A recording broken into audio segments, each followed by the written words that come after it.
Sa akin pong mga kababayan Pilipino at maging ang mga nasa iba't ibang panig po ng ating mundo. Kumusta po kayong lahat? Dalangin ko ng pagpapala, pag-iingat ng ating Diyos na buhay ay sumaatin pong lahat.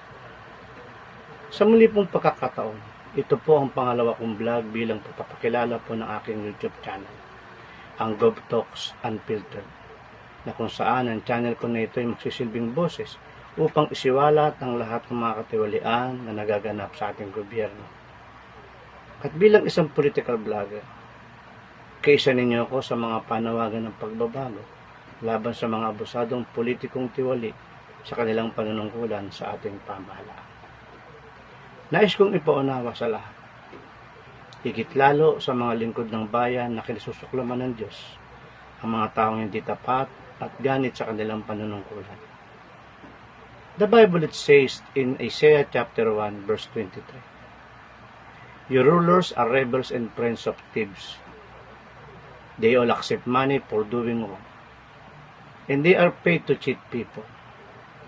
They don't seek justice for the orphans or listen to the widow's needs." At mula po sa ating mga bayani na nagpahayag ng kanilang pananaw sa ating inang bayan. Isang ayon po sa kanila, kapag ang kayamanan ng ilan ay mula sa pawis at sakripisyo ng marami, ang hustisya ay nagiging isang pangarap na lamang. Yan po ang realidad na nangyayari sa ating gobyerno sa matagal ng panahon. Wala pong pagbabago.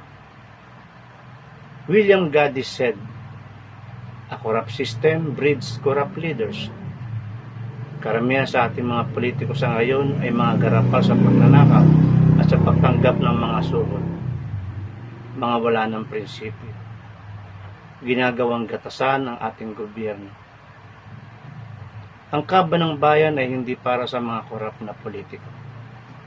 At ang bawat sentimo na ibinabayad natin buwis na mula sa ating pawis ay nararapat lamang na gamitin sa pagpapatayo ng mga eskwelahan, ospital, kalsada at tamang pakiserbisyo sa ating mga mamamayan. Hindi ba't isang napakalaking insulto sa atin na habang sila'y nagpapasasa sa pondo ng bayan, tayo namang mga mamamayan ay naghihikahos dahil sa walang maayos na pagsiserbisyo ng mga politikong magnanakaw at tiwali sa ating pamahalaan.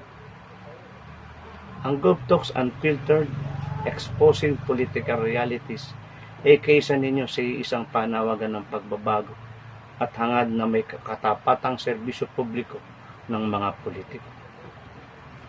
Kaya sa political vlog kong ito, ilalantad po natin ang mga katiwalian at sisiguraduhin na ang bawat Pilipino ay muling mararamdaman ang halaga ng isang gobyernong malinis, tapat at may takot sa Diyos.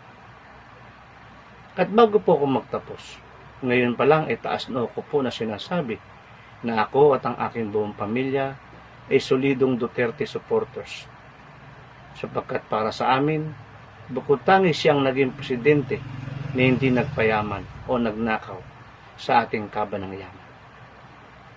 Kabaligtaran ng gobyernong ito ni Marcos Jr. na halos masaid na ang pondo ng bayan.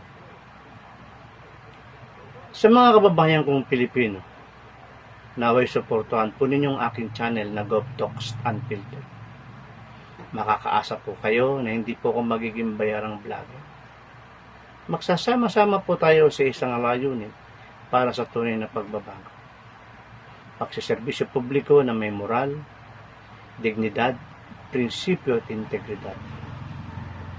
At sa akin pong pagtatapos, naway magsilbi itong gabay sa ating lahat ang prinsipyo ng paglilingkod na hindi pansarili kundi para sa bayan at para sa Diyos. Ang tunay na lingkod ng bayan ay kailanman ay hindi magpapayaman mula sa paghihirap ng taong bayan.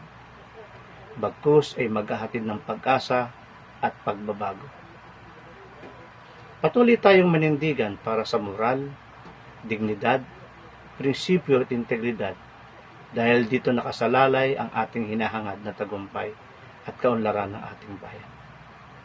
Salamat pong muli sa inyong pakikinig. Abangan po ninyo ang aking channel, ang GovTalks Unfiltered. at isang panawagan po sa ating mga kababayan.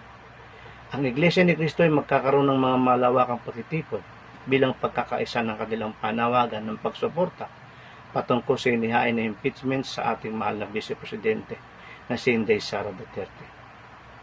Gaya ng panawagan ng mga kababayan natin na Iglesia ni Cristo, makiisa at suportahan po natin sila sa kanilang gagawing malawakang prayer rally bilang pagpapakita ng ating isang panawagan ng pagkakaisa para sa ating bansa.